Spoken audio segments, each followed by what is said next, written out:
আরজিকর মেডিকেলে চিকিৎসককে ধর্ষণ খুনের ঘটনায় হাইকোর্টের প্রশ্নের মুখে সিবিআই। মানুষ বিচারের জন্য আর কতদিন অপেক্ষা করবে? সিবিআইকে প্রশ্ন মাননীয় বিচারপতি শম্পা সরকারের।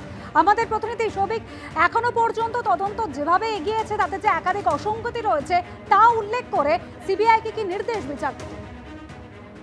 দেখো, আজকে সিবিআই এর তরফ থেকে পরবর্তী পর্যায়ের যে রিপোর্ট সেটা কলকাতা হাইকোর্টে পেশ করা হয় এবং এই রিপোর্ট দেখার পরেই মাননীয় বিচারপতি শম্পা সরকারের বক্তব্য হচ্ছে যে সিবিআই এর তরফ থেকে যে রিপোর্ট পেশ করা হয়েছে সেই রিপোর্টেই ইতিমধ্যে একাধিক অসঙ্গতি দেখা যাচ্ছে, একাধিক খামতি দেখা যাচ্ছে।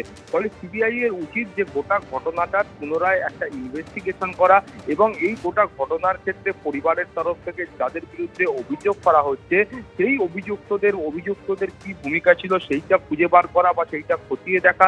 এই গোটা বিষয়টা নিয়ে সিবিআই এর একটা পূর্ণাঙ্গ ইনভেস্টিগেশন করার প্রয়োজন রয়েছে বলে মাননীয় বিচারপতি শম্পা সরকার তিনি তার মত প্রকাশ করেছেন।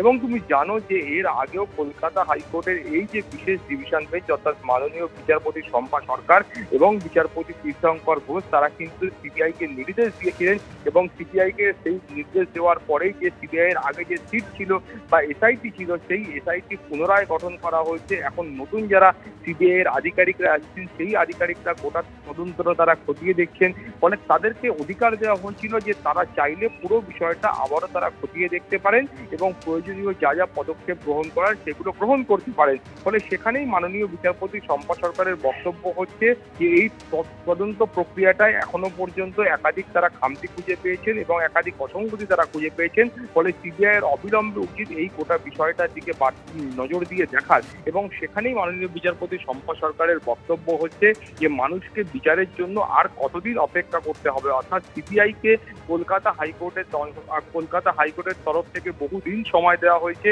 এই সময় দেওয়ার পরেও সিবিআই এর তরফ থেকে যে রিপোর্ট পেশ করা হচ্ছে সেই রিপোর্টে কলকাতা হাইকোর্ট যে সম্পূর্ণ সন্তুষ্ট হয়েছে বা সন্তোষ ব্যক্ত করেছেন তেমনটা কিন্তু নয়। ফলে সেই কারণেই আজকে মাননীয় বিচারপতিদের এই মন্তব্য এবং তার পাশাপাশি মাননীয় বিচারপতি শম্পা সরকার তিনি সিবিআই কে এই সতর্কতাও দিয়েছেন যে এই তদন্ত সেটা যেন ডিরেলড না হয়ে যায়, সেটা যেন ভুল পথে না চালিত হয়, সেই হুঁশিয়ারিও বা সেই সতর্কতাও কিন্তু সিবিআই এর উদ্দেশ্যে দেওয়া হয়েছে। ফলে সিবিআই কে আগেও যা অধিকার দেওয়া ছিল যে তারা পরবর্তী পর্যায়ে ইনভেস্টিগেশন করতে পারবে, আবারও সেই অধিকার একই রকম ভাবে সেটাকে দেওয়া হয়েছে বা সেটা বহাল আছে।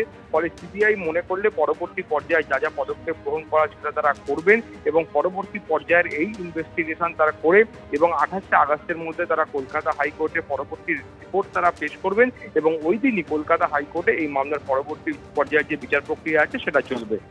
ধন্যবাদ সৌভিক মজুমদার আমাদের প্রতিনিধি ছিলেন আমাদের সঙ্গে টেলিফোন লাইনে। এর আগে গত 30 তারিখ এই সিবিআই তদন্ত নিয়ে অভয়ার বাবা কি জানিয়েছিলেন শোনাবো। আমাদের নতুন মুখ্যমন্ত্রী শুভেন্দু অধিকারী, যিনি আমার মেয়েকে বোন বলে সম্বোধন করেন, তিনি যে কাজটা করেছেন যে 3 জন আইপিএস অফিসার পুলিশ অফিসারকে সাসপেন্ড করেছেন, অনেক বড় পদক্ষেপ দেখিয়েছেন এবং তিনি আমাদের সঙ্গে সম্পূর্ণ সহযোগিতা করছেন। আশা করছি বিচার খুব দ্রুত পাবো এবং বিচারের লড়াইটা তো আমাদের নিজেদেরই লড়তে হবে। কোর্টে যেহেতু লড়াইটা আছে, কোর্ট আছে, সিবিআই আছে, লড়াইটা সেভাবে চলতে থাকবে, লড়াইটা আমরা করবো। এবিপি আনন্দ এগিয়ে থাকে, এগিয়ে রাখে।